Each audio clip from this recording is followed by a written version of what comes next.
Welcome back, everybody. It's that time again. The Three Blind Mice Invitational for August. And this time around, we are doing the Hot Wheels casting Haulin gas, or if you prefer to say it a little speedier, Haulin gas. So, my casting was from one of the Star Wars uh, film tempos. Um, Not a fan of gold, just not a fan of gold. Don't like it. So I spared you the details of actually removing the rivets from the base, and here we're getting all of our parts in our container, getting ready for a little paint stripper dip.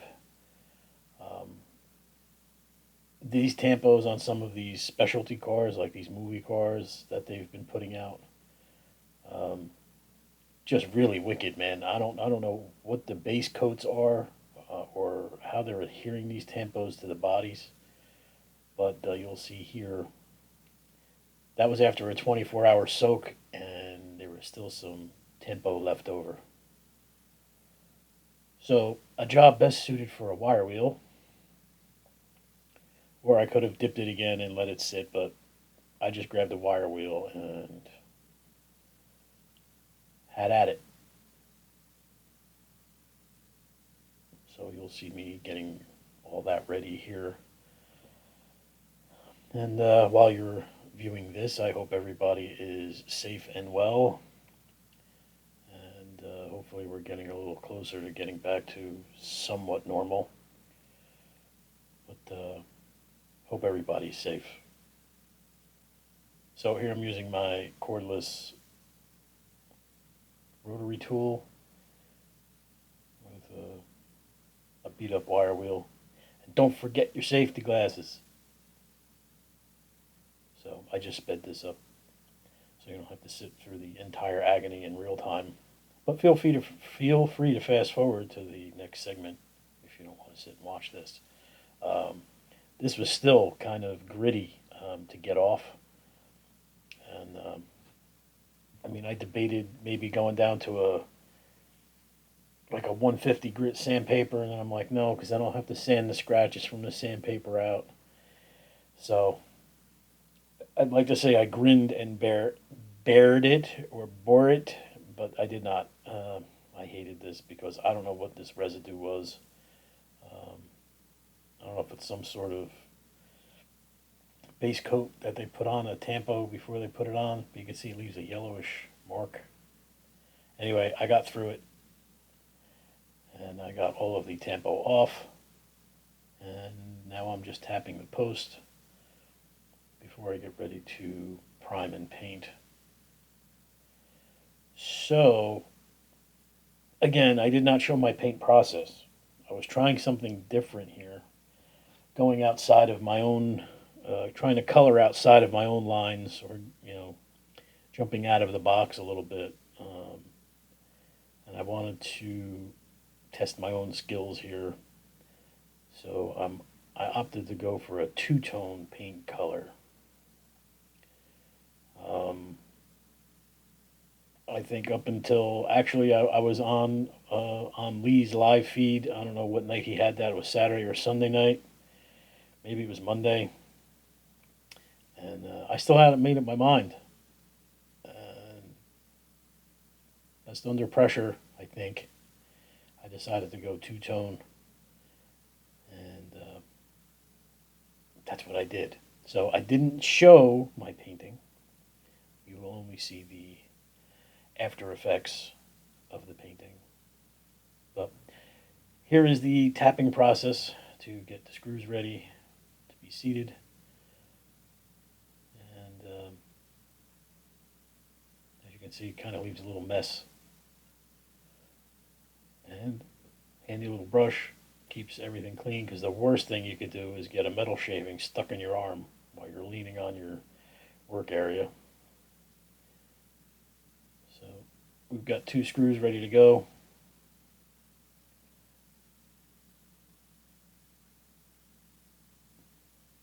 It's rock and roll time.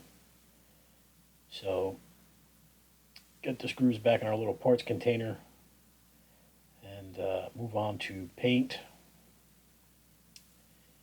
And this paint is lime ice. This is the Tester's rattle can, one coat lacquer or one shot lacquer, and it's super sparkly. So I rattle can that in one, well, not one, but probably three light coats. And now I'm using some tape to tape it off because I want to shoot the roof and right down to the rear end of the bus or the hauling gas container truck, whatever you want to call it. I want to paint that a different color. I want to paint that a flat pistachio green. So this little paper trick is actually an automotive trick, auto body. So they'll tape around mirrors and windows if they're leaving parts on, and the leading edge of the tape that is still stuck on the car, before they put paper on, they'll put a tape edge on some paper. They actually have paper and tape machines that do that automatically. Just have a roll of tape on there with some paper, and as you pull the paper, the tape follows. So you get one fell swoop of paper. That paper is available on Home Depot. It's just regular paper, like for painters, different size rolls.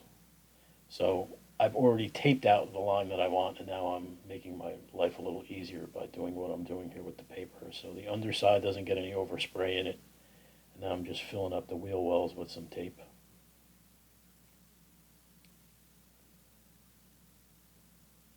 And now it's ready for the next coat of paint, or maybe some more tape.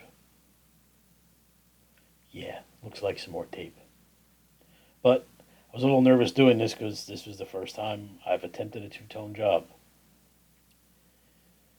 A legit two-tone job.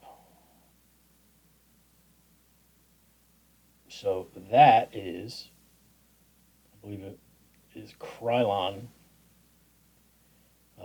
I bought it. It's in a rattle can, giant can. I got it at Hobby Lobby, and it is supposed to be a satin finish, pistachio green. It's actually what I did the Commer milk trucks in a previous video. So I was pretty happy with the line, knowing full well I would have to get into some clear. I actually had a little mishap there at the back of the fender or the bumper, but I wasn't too worried because I knew I was going to chrome the bumper. So that is not the final finish. What you're looking at now is 2 or 3 coats of Rust-Oleum crystal clear enamel, or just crystal clear. And I did that just to help get that paint line a little smoother. It's pretty nice. And if you think that that's shiny and glossy and brilliant, where do you see the final? The final clear coat I used is the American Automotive Thing, and it is the stuff that I use to help make my own Spectraflame paint. So this is just a pre-clear clear.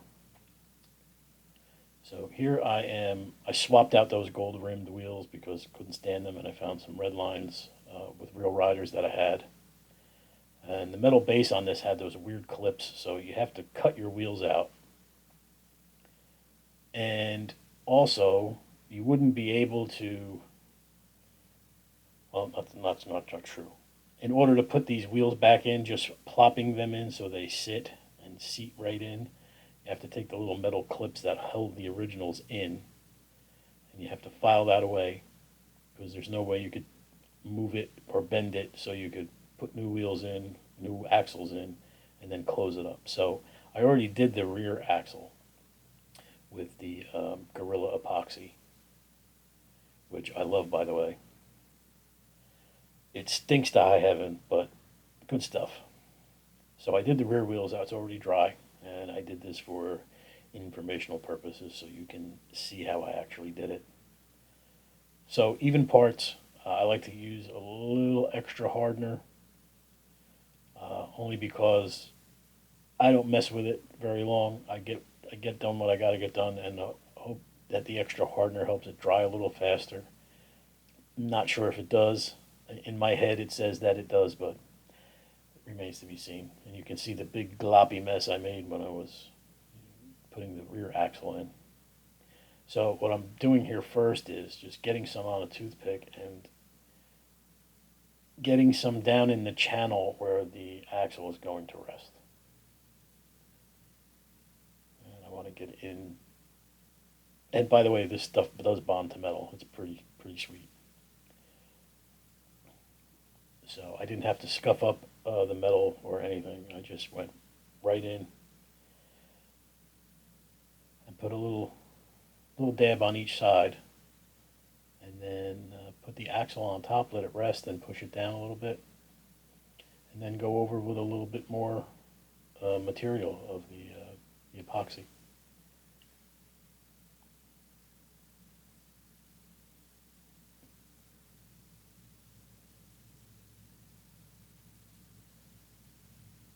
So there, I'm just setting the axle, making sure it's seated in the epoxy that I applied already, and now this is all in real time. I didn't speed this up, so feel free to fast forward if this is boring.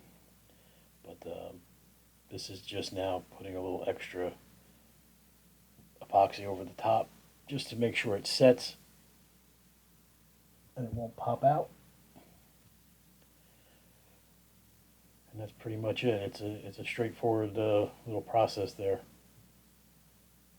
Boring as hell if you're going to watch the entire thing. So now I'm sticking my big fat head in the frame to make sure, I'm using a magnifier to make sure that I got enough epoxy down in there.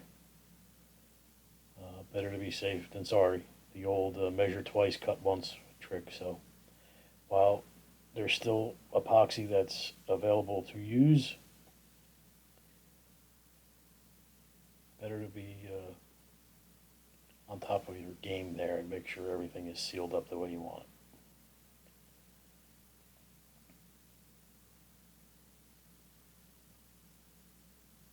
I've used this epoxy on a lot of stuff, vases, ceramics. It's just great stuff.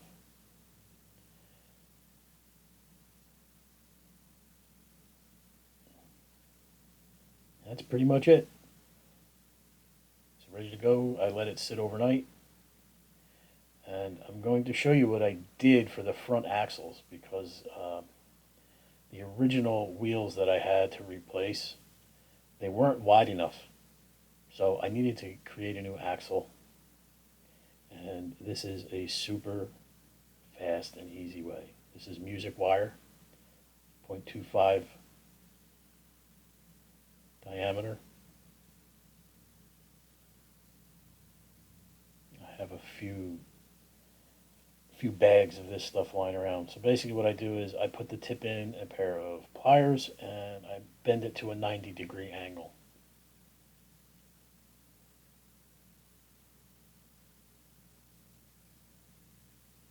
So we get a 90-degree angle. It bends pretty easy. And that's it, 90 degrees. What I'm doing now is taking a little bit of, just a little off the top of that 90-degree bend. And you'll see why in a minute, because I'm going to thread the wire through the hub of the wheel. Now, if that little extra piece was still on there, it would be digging into the dish of the wheel. So what you would do, once you get one side done, you're going to measure it to size. I'm just doing this to show the actual process. You'll measure to size, or relatively close to what you need, because you can always trim a little bit extra off. All right, so I've got my wheels on in the right order. And now on the flat end there, I'm going to repeat making a 90-degree bend. as soon as I can get it into the end of the pliers. So you make a 90-degree bend, and now you have a fully functional set of wheels on an axle, and that axle just flops in place. And again, if you feel you have too much 90-degree bend on one side or the other, which I do here, just drop the wheels and take a little bit off the end.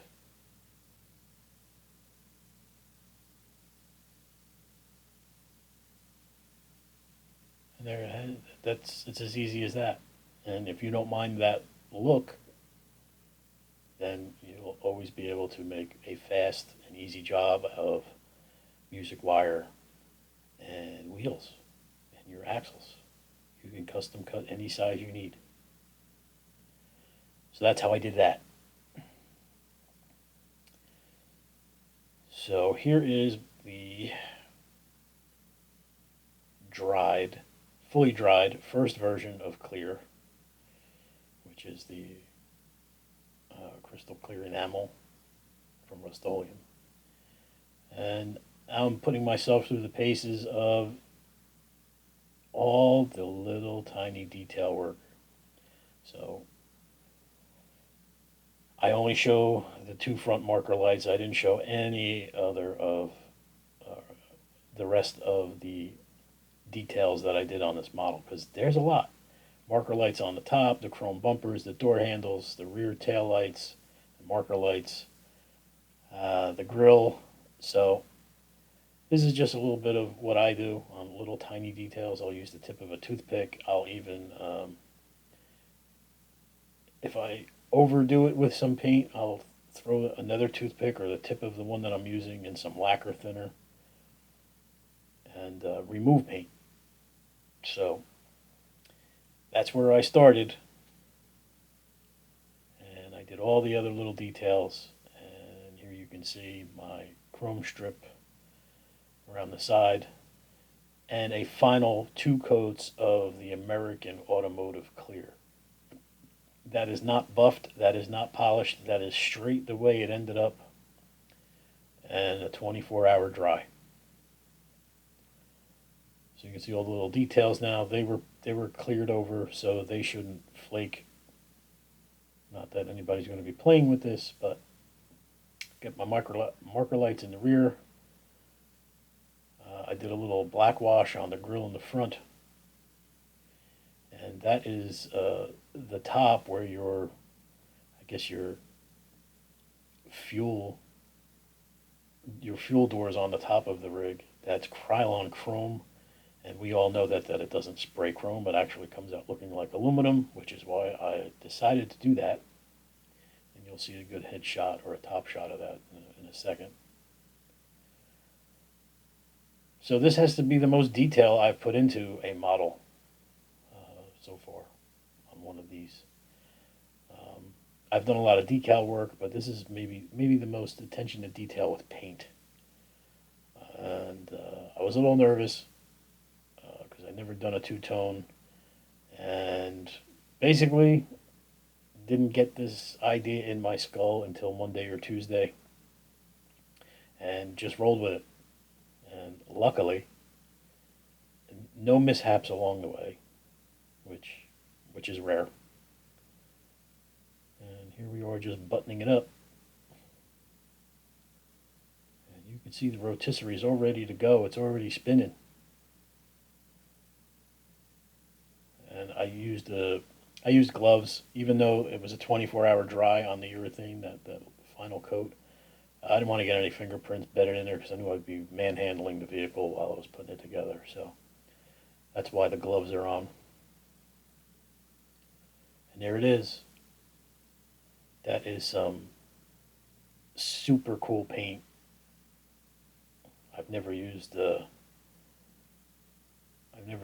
lacquer, that one-shot lacquer or one-coat lacquer very often, and I was really unsure how it was going to turn out. But there she is, and I'm cheating and using a flashlight to really give you give you a representation of that sparkle in that paint. It's just super cool. And now you can see I turned the light off so you can see the difference. There it is. 3 Blind Mice, Invitational for August, hauling gas. I prefer hauling ass. And I really hope you enjoyed the outcome of this job. I was super happy that the two-tone came out the way it did. And probably one of my favorite models to date. So I'm looking forward to seeing everybody else's work, which is super part of the fun of all of this. I really enjoy seeing what everybody else comes up with. So I hope you enjoyed it. Don't forget to like, subscribe, leave messages, thumbs up, thumbs downs. And thank you for watching, everyone. See you soon.